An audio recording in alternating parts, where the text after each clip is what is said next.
allegiance to the flag of the United States of America and to the republic for which it stands, one nation, under God, indivisible, with liberty and justice for all. You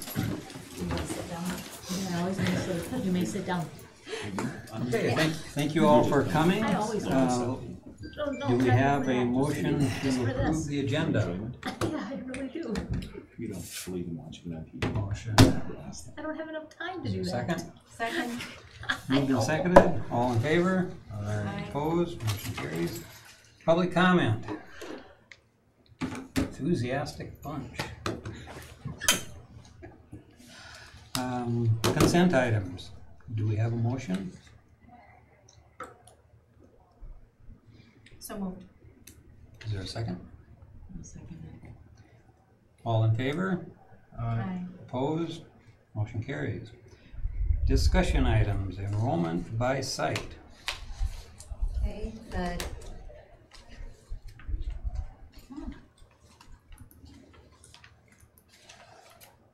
page is coming up. There. Enrollment at MNBA, the full-time enrollment it's off by about now it's off by about 70 students. Yeah. 70. Yeah. It's the enrollments that typically would have come in that first week of school. Because we closed enrollment a week early, didn't come in, and now we're looking at October, and the October enrollments aren't coming in as fast as what we thought they would. So, Christina, the enrollment person assigned to MNVA, did do a text campaign. So if anyone started an application to apply for attendance and hadn't finished the application yet, they got a text message reminding them that their application wasn't done or asking if they wanted help filling it out. So we've got that text campaign, and so we'll see how the enrollments come in now. Before next week is the 25th is the cutoff. When you say the 25th is the cutoff, The 25th is the deadline for getting enrolled for the October 2nd cohort, and then we've got an October cutoff date for the November cohort, and then the next time anyone can enroll is for the January cohort for the start of second semester. Do we see a lot of people withdraw? We have seen more. They're called summer leavers, because they said they were, the last spring they said they were going to come back, and then now as we're checking, because they actually haven't come back in, and we're checking with them, they have told us they've decided to go somewhere else. And so we're following up to find out why they're going somewhere else. In some cases, the families have moved out of state, and so that is definitely a valid reason for not coming with us, because they can't come with us if they're not in Minnesota. Have we made any changes in the school that people are upset about and are leaving? Leaving because of changes, no. For new enrollments coming in, we've had just one family talk about the fact that Chromebooks do not work with some of the curriculum, especially with some of the curriculum in the K-5, because K-5 is on the OLS and still requires Flash, and Flash doesn't work on a Chromebook. when did they start, K-12 start using Chromebooks? K-12 isn't. It's computers that the families, we only supply computers to MNVA families if they qualify for financial reasons or because of an IEP. So we don't provide. Didn't we? We used to, but then I mean, I just don't know when that changed. I don't remember that It change. changed a few years ago, and then we also, if they did a special request, they still got one. right. Because we wouldn't want a family to leave. Right, So and to by give them by the time it came to me and I said, by all means, give them a computer, they had already left. So that's one of those where it just needed to get to me faster than what I found out after the fact, and at that point, I couldn't fix it. But it has to come to you. Somebody can't respond earlier? No, as far as overriding and saying, you don't qualify, but we'll give you a computer anyway, no, that has to come to me. So what does K-12 say about this situation where families have their own device and we have devices that don't work with their OLS? I mean, that's a problem that K-12 needs to address. Actually, at the meeting, I was in the cities today with the digital accessibility matrix model, and we're in the cohort going through that. Using any device is one form of accessibility. And so afterwards, Rob Letcher from K-12 flew out for the meeting, and he'll be coming to each of those meetings as we're going through this cohort. And I did go over and talk to him afterwards, and I said, the K-5 OLS is an accessibility issue, and he said he sees that and they will be working on addressing it. Because it's, as we're going through this, by the end of this year, we will have gone through the matrix to see where we are accessible, where we need to make some modifications. And he's right there, because if it's a modification within the curriculum itself, as far as how the curriculum is formatted online, he's got the proprietary right to change the formatting. We don't.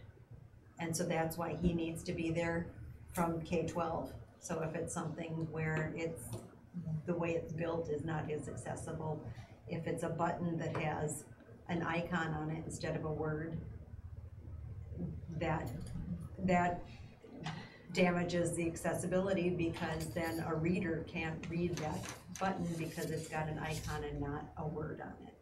The programmer should be able to do that, to hover and have a reader be able to see what icon. I mean, that's what you have to do for everything. Right. Yep. Well, doesn't something like 508C come into play, or is that not applicable to school curriculum? Yes, and that's what the whole matrix, it's going through the 10 components of that accessibility. So this whole thing on this enrollment, I mean, I talked to you, I think we need online schools committee, or somebody needs to sit down and look at the enrollment trends in online schools, timeline, you know, how are online schools doing in general? Is everybody falling, or are we falling and somebody else rising? Is that data out there to look at it? And then if we are doing something other than is happening statewide, then we look at, you know, what are the factors within our system. But in both cases, you know, what's happening statewide, what's happening nationally in online enrollments? I mean, I'm curious. The data has to be out there, and we should be looking at that, I think. And I do know that enrollments within the K-12 managed schools have declined. Okay, so yeah. that's, you know, that is something. And when asked, there's the factor of more competition. There are more online schools in existence. More schools, more of the traditional schools are providing, like I was talking to Cannon Falls superintendent, and they buy a package of online classes from Fuel Ed and try to do more things in-house so their kids aren't leaving for other online programs. HPS has done that with buying Odyssey Wear seats. So there's that component going on. And also, if you're going to truly do online full-time, especially in the lower grades, the parent needs to be there. and, financially, and it's, as it's been put in the press, it's harder to make ends meet with just one income. If both parents aren't working, it's tough to make ends meet. Correct me if I'm wrong, but did Angela say the competition is a huge factor, more schools, more options? Did she not say that some of the kids that were not going with us, they were okay with, not to be so gruff, but they didn't quite fit our mold or our goal, and they did fit? Was that not mentioned, Mimi? Yes, but at the same time, back to Michaeline's point, so we want to be able to serve the need. I mean, we kind of have a target student, Right. and we're trying to teach that target student the best we can. So in theory, even though enrollment has went down, our test scores have went up. If our test scores haven't went up, our model is broken. Right. And I can't tell you if they've went up or down. I mean, I would have to look at all that in the historical trends. But, you know, that's what we're putting some stuff in place to try to really help the kids and that are behind and all these different things, which I'm hoping we can get an update for the whole board from Angela on that stuff. But I don't know off the top of your head, have test scores went up online? Test scores have not gone up. So, you know, I don't know if... And There's some staffing changes made targeting weak points and trying to, you know, like Mimi said, to make a success story out of the students we have. And Well, I mean, I think test scores, I would certainly, because in a competitive market, if we can demonstrate more achievement, more success, then that's something that should work in our favor in a competitive market. But so there's more competition, but are there more students enrolling in online programs? You know, even though there's more competition, what's the number of students going to schools? And then if you have more competition, everybody has less. So is the number of students growing and the competition is growing, so everybody's ending up a little more, or is the total number of students falling? And, you know, the total number of students, and Jeff Playman had talked about this, and this is the case last year. I haven't gotten this year's numbers yet, but he said it looked like Minnesota, as far as the number of students enrolled in online, had hit a plateau. So it grew as far as the number of students in online school, but we've kind of hit a plateau, but the number of online schools has not grown. yeah. And so it doesn't seem like we're getting a larger population that wants that. When we started, we knew that online was going to be right for a smaller part of the population. It doesn't fit for everyone. And just like traditional schools don't fit for everyone. That's why we've got the online school.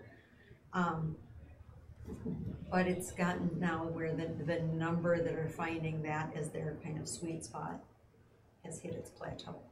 I was sure optimistic with the changes that were looked at and on the budget, just, you know, working within that budget to the changes as far as staff and some software. I walked out of there with a feeling like there was a good effort being made. What do you think, Mimi?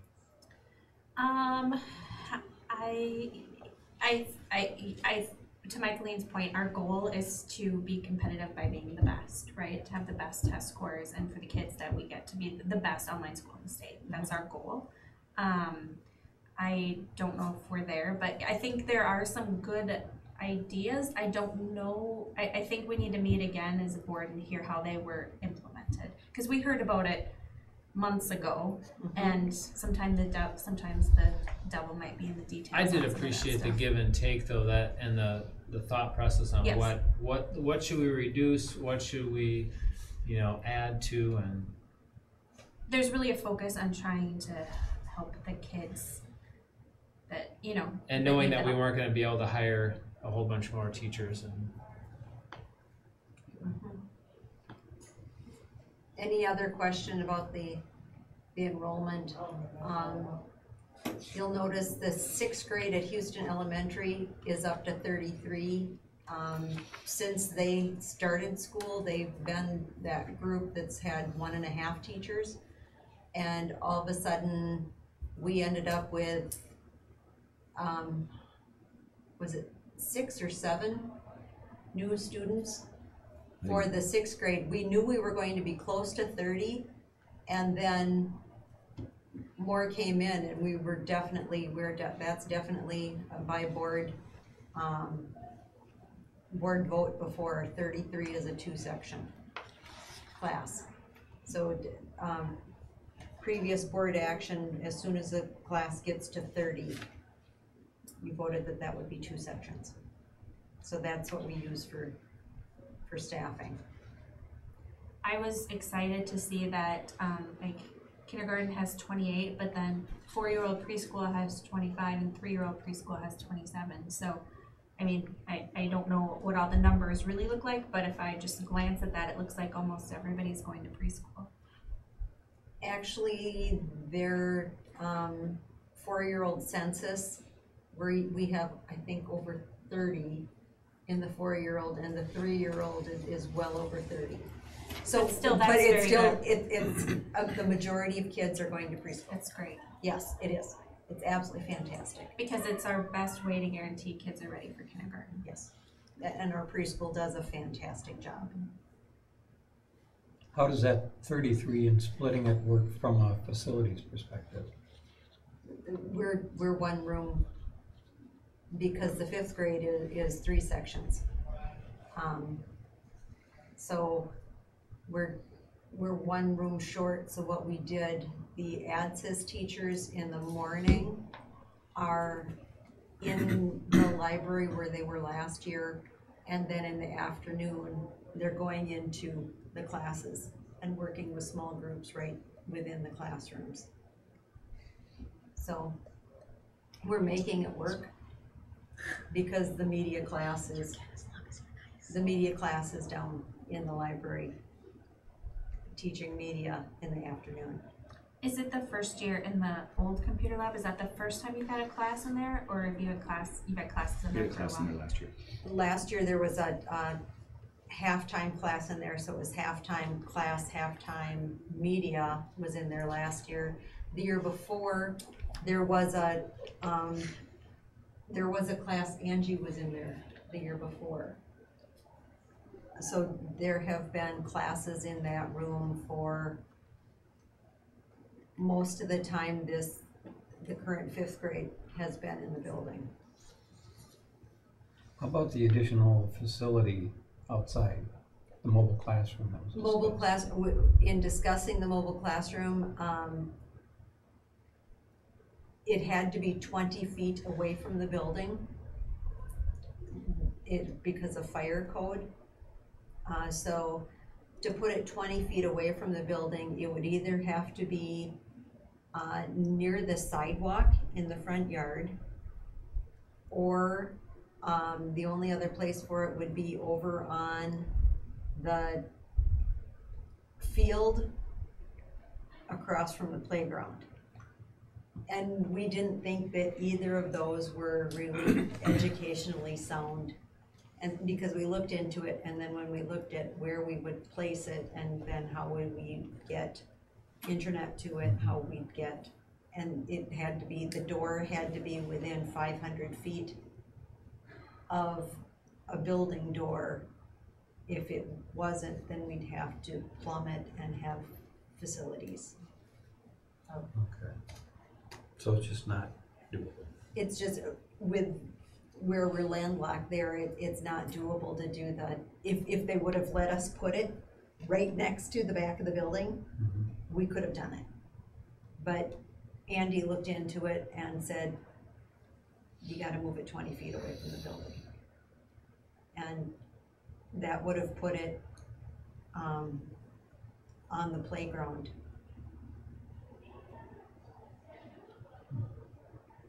Because 28 feet from the building is about 6 feet into the the, alley. So Okay. it just, that didn't work. So the plan is to just scrape by for the next 2 years?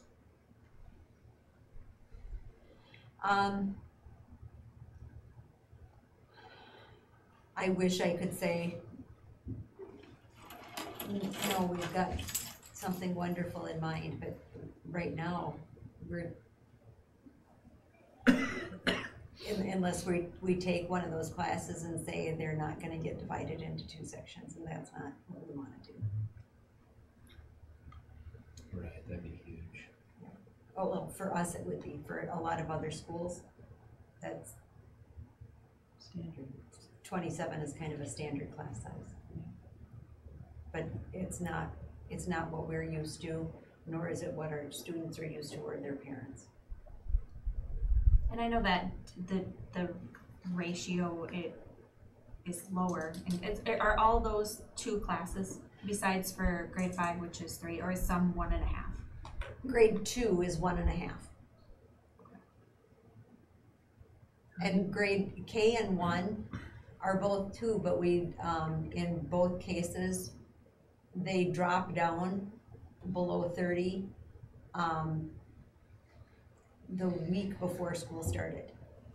So before that, we were projecting that they would be at 30. I thought the spreadsheet was something like it was in the 20s if they were in kindergarten. It got progressively higher the older they got. What the cutoff was for 1 or 2 or 3 classes. Yeah, I thought that too. I mean, I thought it was really It wasn't small for the early grades. and yeah, then it a was little like bit bigger. 22 or something But I like don't that. remember when we voted on here, so. And I've got it hanging in my office. 'Cause But it's not just 30, it's different numbers for different grades, right?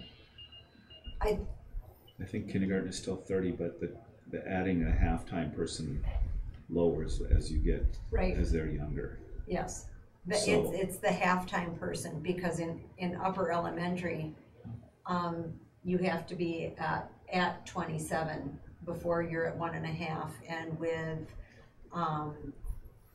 second and third grade, I think it's 25, and it's 22 for,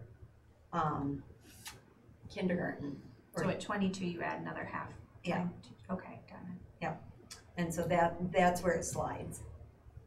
So once the 5th grade graduates to the high school, you're still on pace for around that 30 number. Is that free? Are you back to where you should be space wise? Not like Right, we're back to where we all fit, and just so everybody understands, they're having a parent night tonight, and so they're going through a mock schedule, so we will be hearing bells about every 12 minutes. And it's fine, you're not hearing things. preschool 53-year-olds, 54-year-olds coming on up, then you'd really. But if you can get those 5th graders graduated. Well, I think there's still some space. I mean, even if we go back to once the 5th grade is out, I mean, I think there's still And space issues. I'm speaking for Rick. I'm a proud parent. Just of as a those parent, 5th just, you know, there's no room for Lego Yeah, she's right. I robotics don't and, want you know, just certain things in the cafeteria. I'm preaching to the choir up here, but, you know, we just have to prioritize what we're gonna do, where we're gonna spend our money. But yeah, I mean, I think there's still cramp for space even after the 5th graders.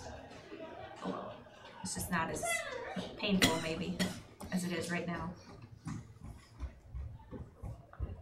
And actually, with as landlocked as we are there, what might make sense is doing a building for, a building next to the existing preschool that can be, kindergarten, preschool wraparound. And so then that could be the early learning center. And that would free up the kindergarten rooms for extra classrooms at the elementary school. That, because we're landlocked at the elementary.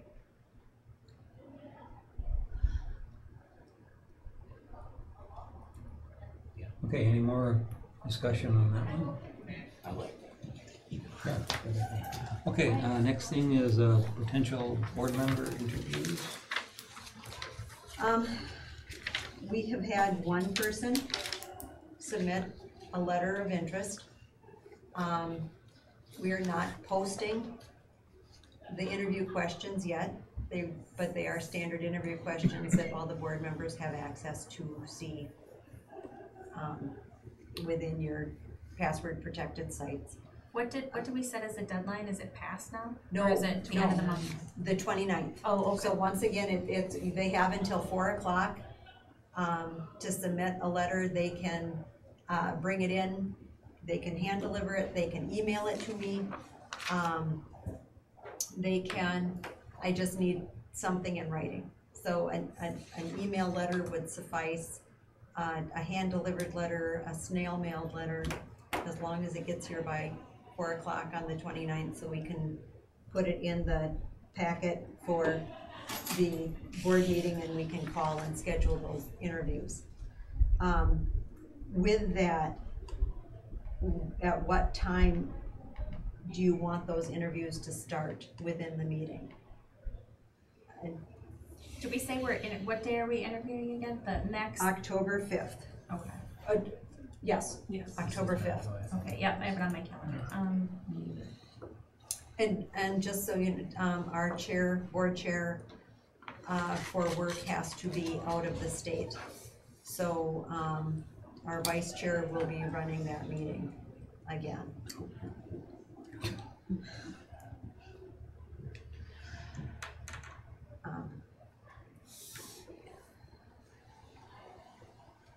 What do you think, if I could just, and it doesn't take a vote, I just want consensus so we all know kind of what's going on and I know what to tell the prospective candidates, what time interviews will start and how long you think the interviews will take. Well, do we wanna start the meeting early for interviews or keep it at the same time and just plan on continuing the meeting after the interviews? Is it in public forum? It's the interviews are part of the meeting, I would just have them in the agenda then. Same time? okay? I think And that's so where in safest. the agenda would that be? You would want them in the old business section? Okay, That's what I mean, I'm not trying to speak for anyone else, I think that makes sense, as we've been talking about it for a while. Why are they appointed then in the following meeting? No, then we have 30 days. We have to wait choose 30 one days. first. We have yeah, to- the board has to choose Oh, one. after yes, the and then interviews. public. And then So we- would that go under old business as well? Are we gonna choose, we're not choosing that night, we'll choose 2 weeks later, or are we choosing? I don't know, I can't remember. And that's, is that one where if you want to go into a closed session?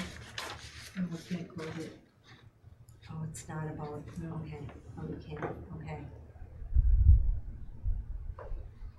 So then we would have to, Should we wanna take the interviews and then just have it on the next agenda, don't we, to have it on the vote on next it? agenda to vote on candidate, so that gives you 2 weeks to mull it. to ponder Does it, in our hearts? how long does it need to be posted then at the office for anyone that has reservations towards that? Once the board announces its choice for appointee, then the community has 30 days to get a petition together if they so choose. And I need to find out, I'm trying to find out how many people actually voted within our school district, because it's not just how many people voted in Houston. I have to go to all the different polling sites and find out how many that were in the Houston district, because some of the Winona County people are in the Houston district, and Okay. so, Well, Shar should have that, yeah, that stuff, doesn't she? I mean, I would think that's on file at the county, the number of, well, for the Houston County, but she wouldn't have the. She Winona she County. doesn't keep the school district, she just No. keeps county, so She you gotta keep- go to yep. the 2 counties. Yep. Okay, I got you. And But- so I will have that, and then when we state who's appointed at that meeting, the number of signatures on a petition will also be announced, so people know exactly what 5% of the total voters are, mathematically speaking. Okay, now, we would, arrive at a, candidate, and then they would have 30 days to bring a petition. The public would. The public would, Yeah, right. And so, And if that number exceeds 5%, then we're notified and then we cannot appoint the person, yes. And then we start the process over. and then we start the just like process a over. wedding. No, You don't have to I'm say at a optimistic wedding or that- anybody on next. I would say if you got that much objection, there probably is a good reason, so. Yeah, I don't think. it's I don't likely. foresee it happening. But that's from October 18th, when when the board publicly announces the appointee, The 19th. 18th. Oh, we're on the. It's that a Wednesday, Okay. because we can't have a board meeting when there's no school. 30 days after that, is after our second November meeting. So then, that first meeting in December is when we can actually Point. appoint officially and duly swear in the new board member. Barring any signed petition by at least 5% of all voters. Okay, so are we gonna, by that time, we're gonna be past this 90-day mark, aren't we? Exactly, which is why we couldn't do the regular voting system.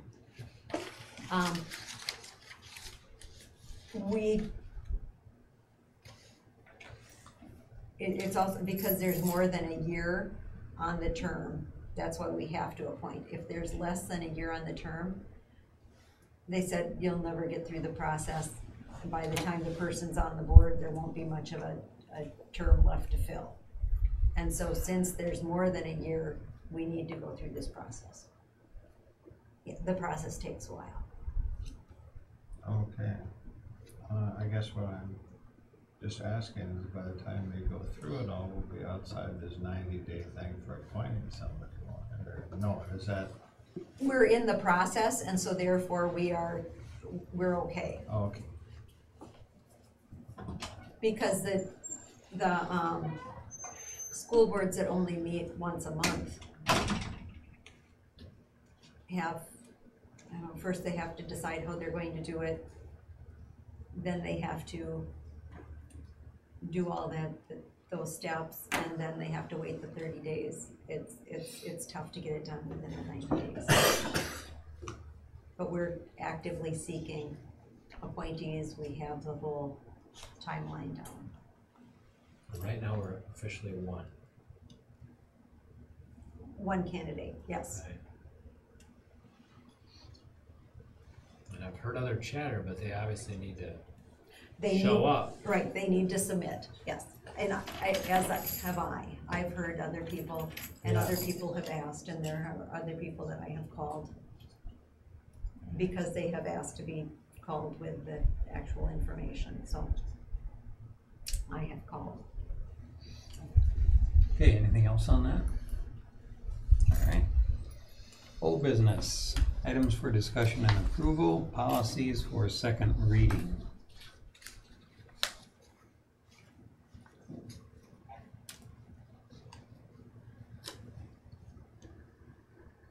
I already made my confession.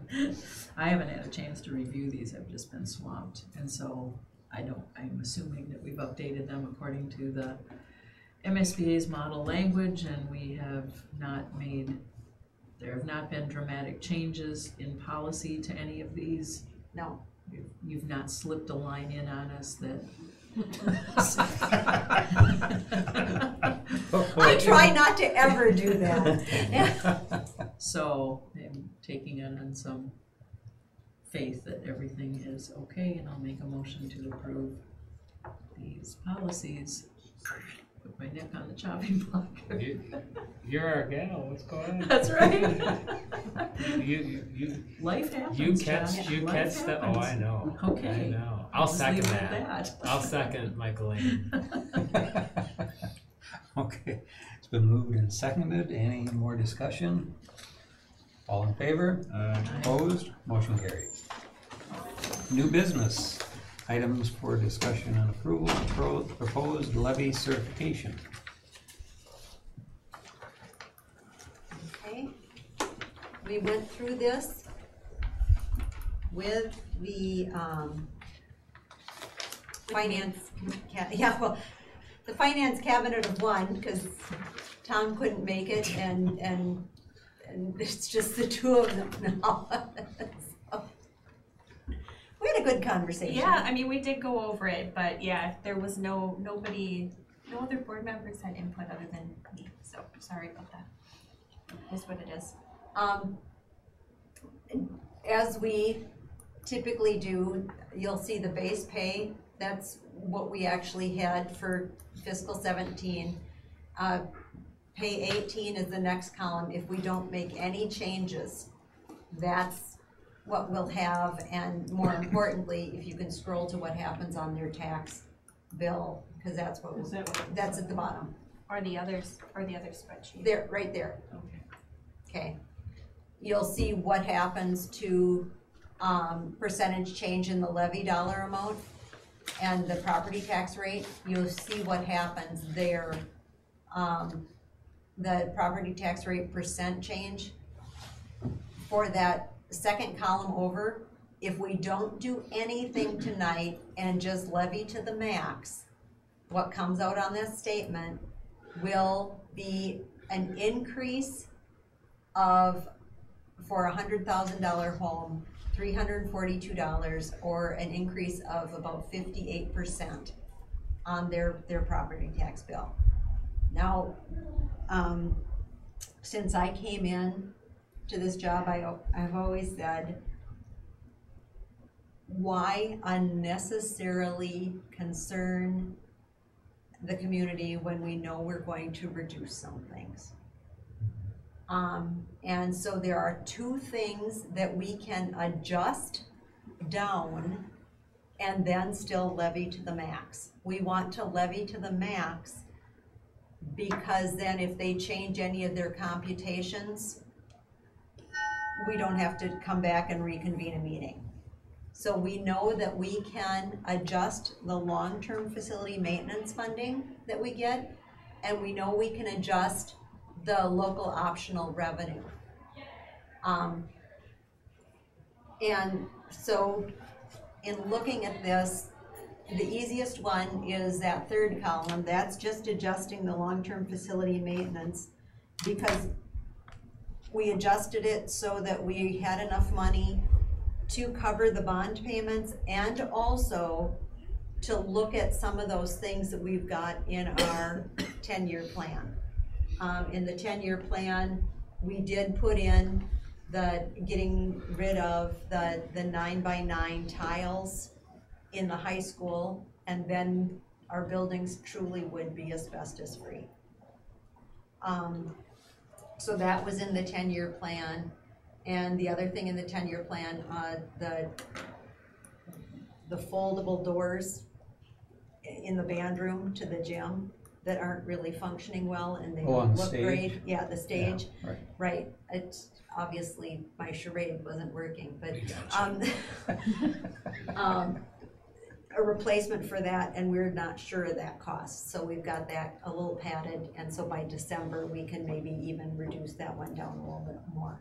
So we reduced that one, and then the local, that's the third column, and then the fourth column is having that reduction in long-term facility maintenance plus reducing the local optional revenue down to 80% of what we could take.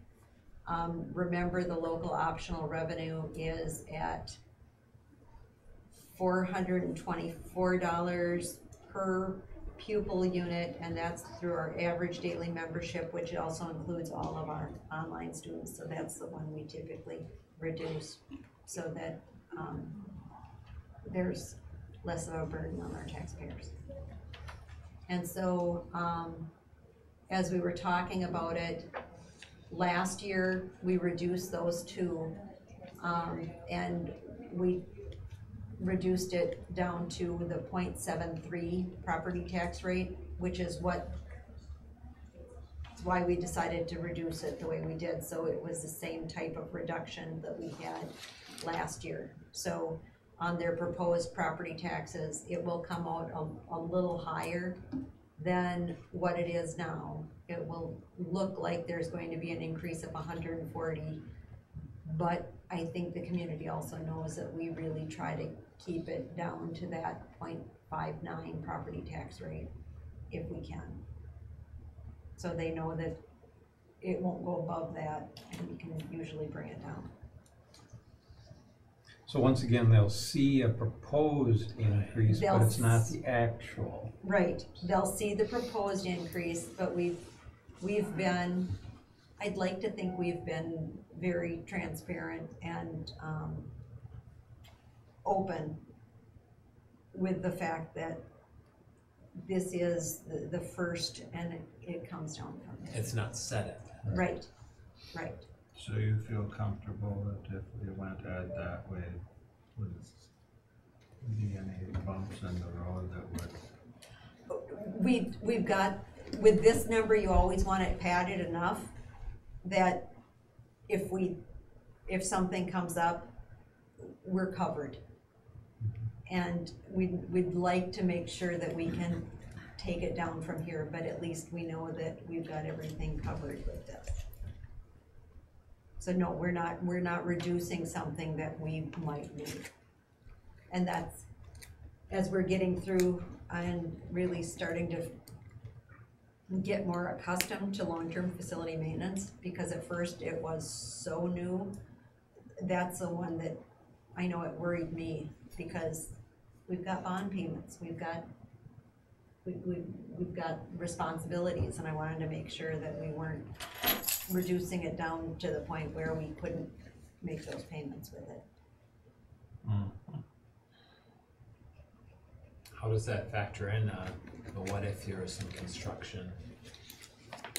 You just rewrite the. Well, if we were going to do something and it was going to take the long-term facility maintenance dollars, we would need to include that in our 10-year plan.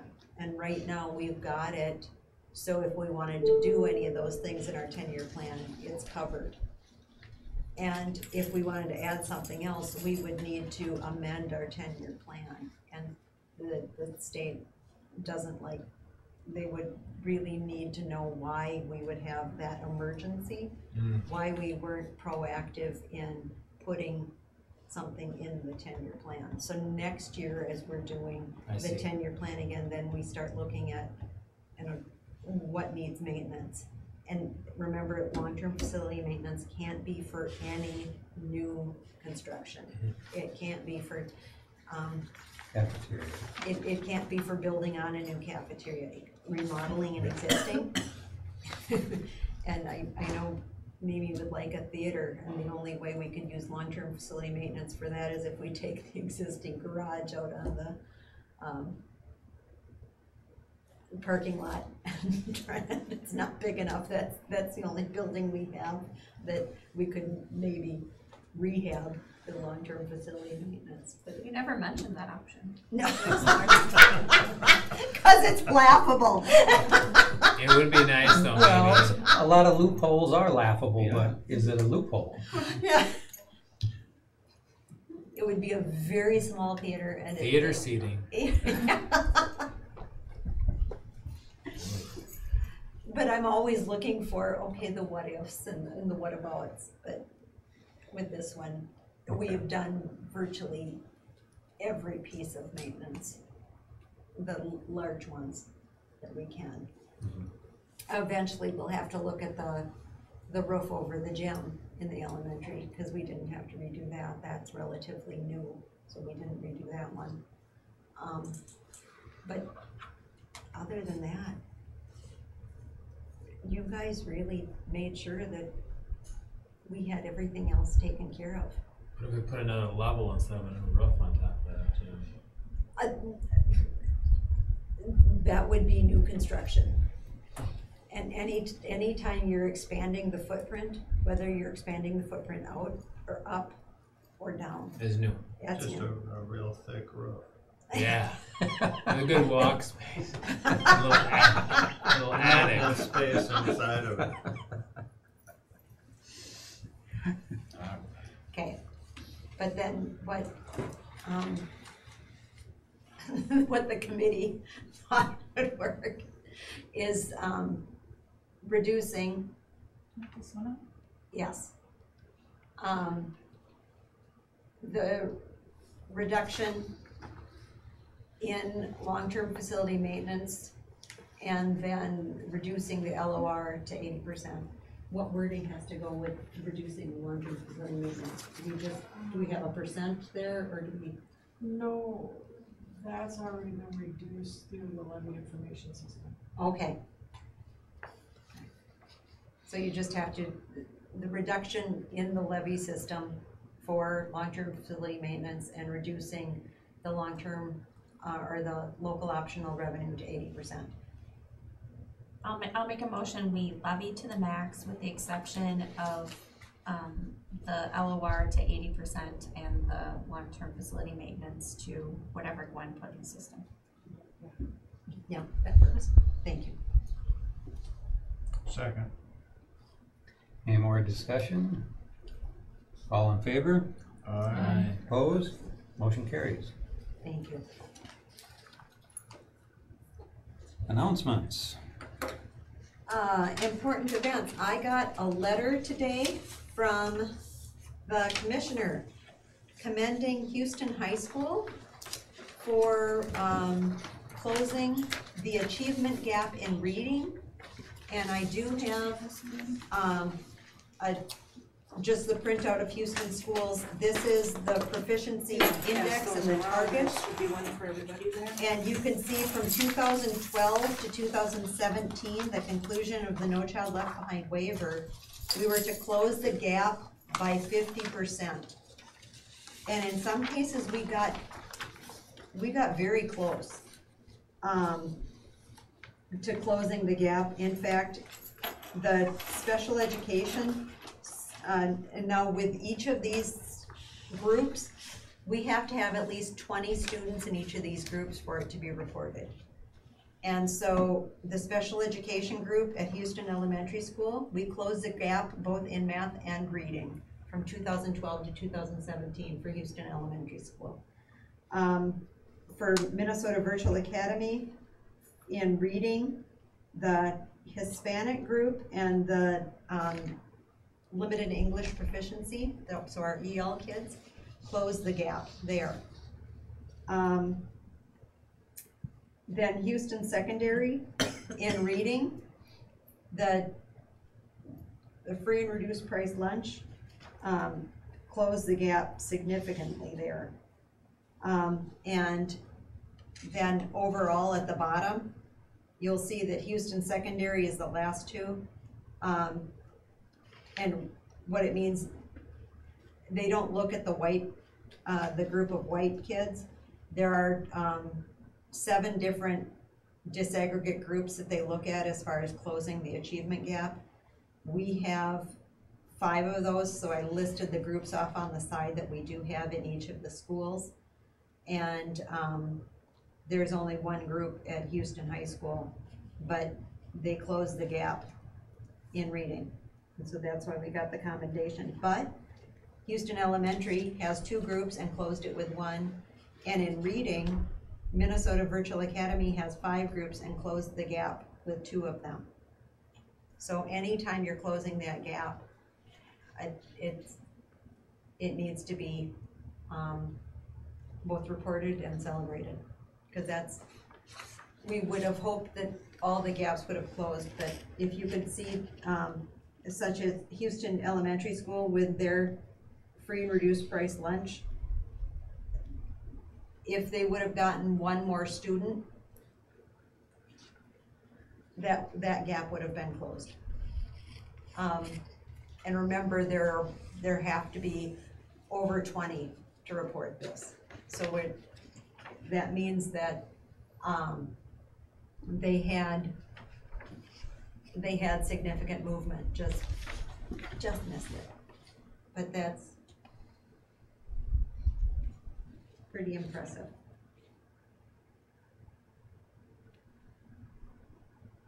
I wanted to congratulate Houston High School. So if other groups were closed, how come we didn't get commendations for them? The individual groups were closed, but as an overall at the school, because Houston High School only had that one group and they made it, So that's why. The whole, as a school, they just had the one group.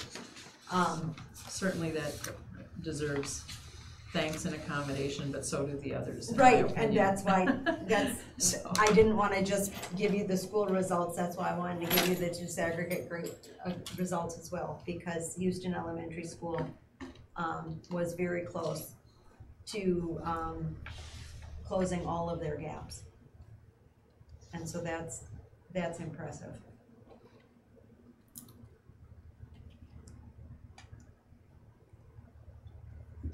Anything else under important events?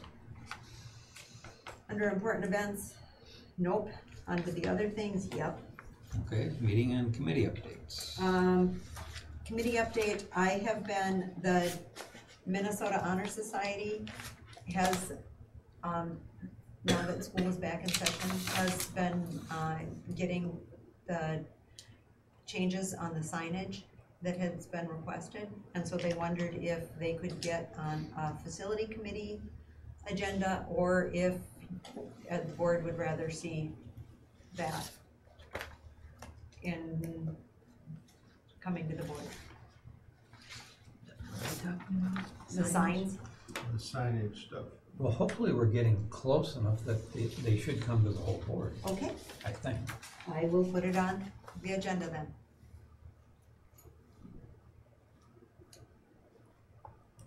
And Let's don't do it the meeting that we've got all that other stuff going on. Okay. The one where we're interviewing and all that stuff. Okay. Yeah.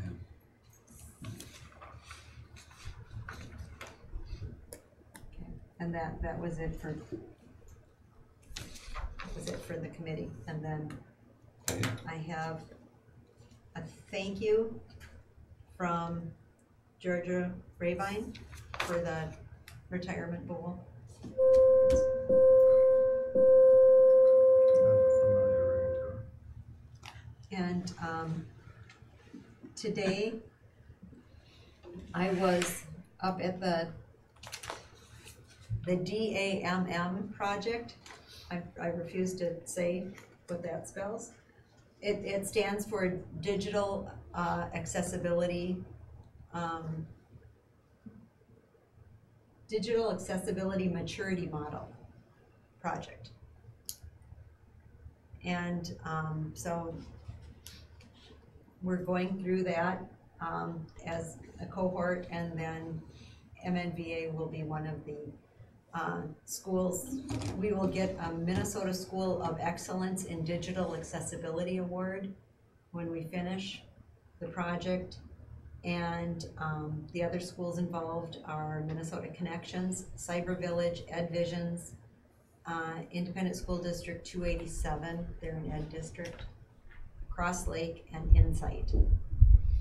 And how are, did we seek this out, or did they mandate it on? We were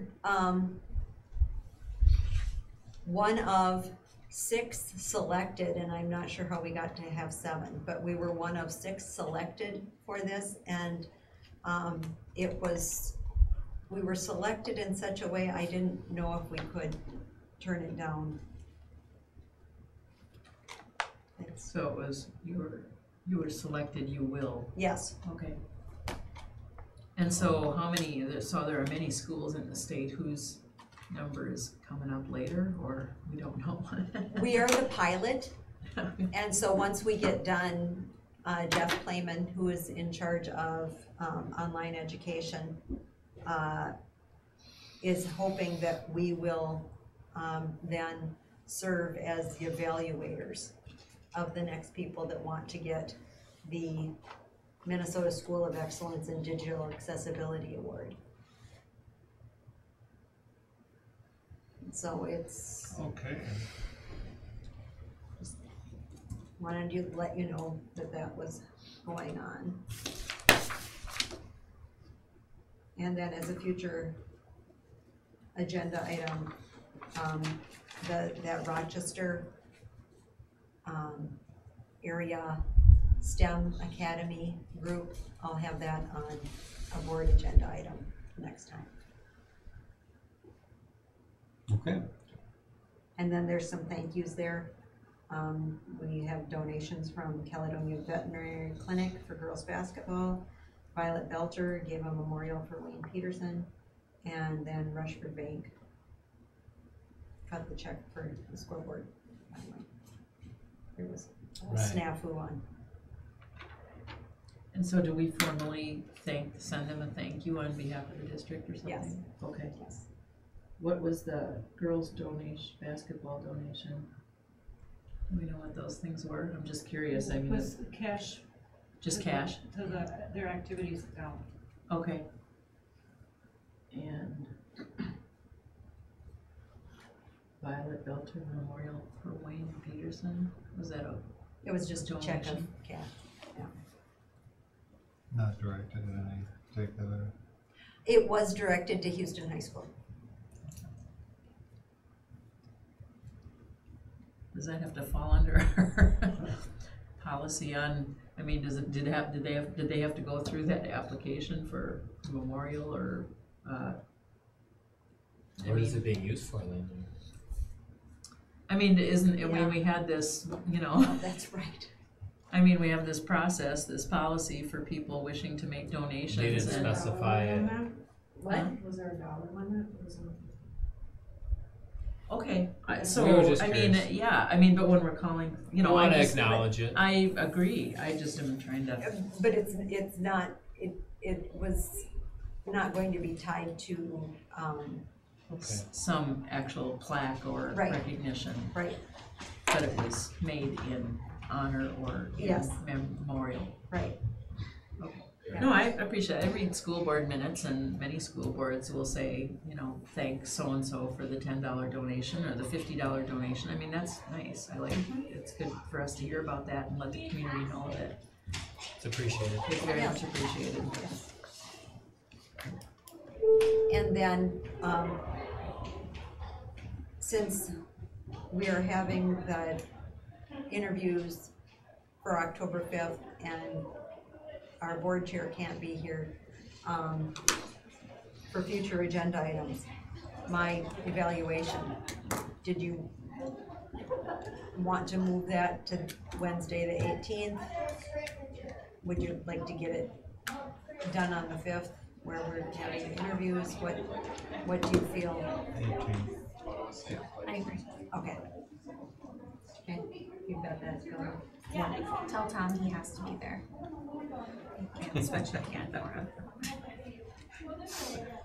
mean, I can think tell they're- him. You know, it's good to have full board for, Yeah. I mean, that's the board's responsibility. The full board should be participating in that discussion. So that means that the evaluation, get it to Ann now by Sometime. October, 29.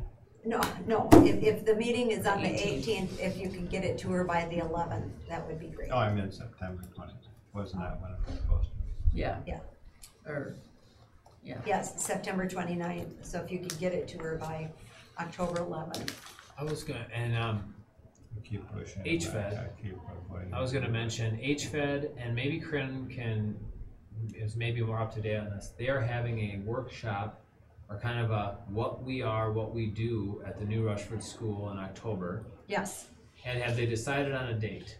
You know, that's what I didn't know yet. I'll have another meeting next Wednesday, but maybe you know what date it is. We are all board members and administrators are invited to join, check out the new school, and then also learn about HPS. and I'm not sure if I know that, was there any date given today at your principals meeting for that or not? Was it even discussed? I didn't hear it. Okay, I could always send out just a group email letting you know if you're interested. And it's there's just some fun activities and tour the new school. Rushford wants to brag up their new schools. Which, by the way, I want to congratulate the girls volleyball team for 2 wins, and especially the last one. They did a great job in that new gymnasium. Pretty sweet.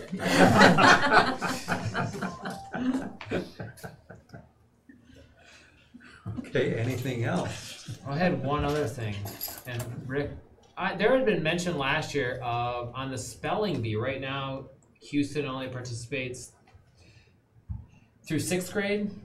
Is that right? It's at the elementary. So, and did we talk about this last year? Anyway, there had been talk of now other schools go through 8th, and some of our students that were now going to be in 7th wanted another chance at it. So that had been, and anyway, I don't know the cost or what all is involved. Maybe there's a reason why we stop at 6th grade, and there may be a very good reason. we stop at 6th grade because it's run by the person that's the half-time gifted and talented teacher Okay. in the elementary, Okay. and so.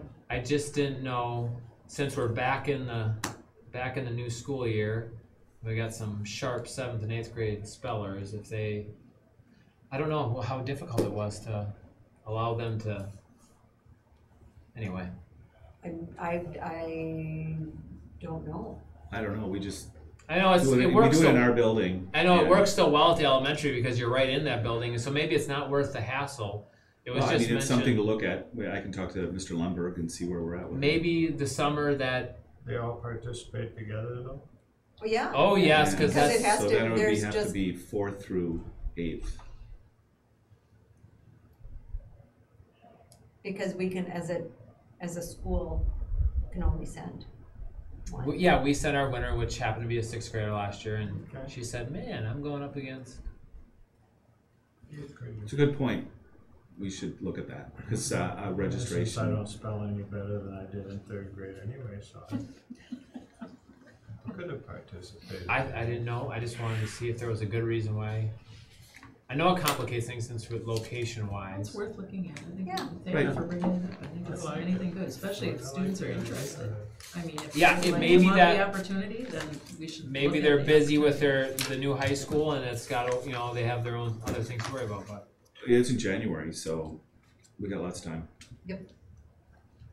All right. Anything else? Is there a motion to adjourn? Motion. Second. All in favor? Opposed? Meeting adjourned. Thank you. If anybody wants to. This is, I want you to explain this to me. this is the accessibility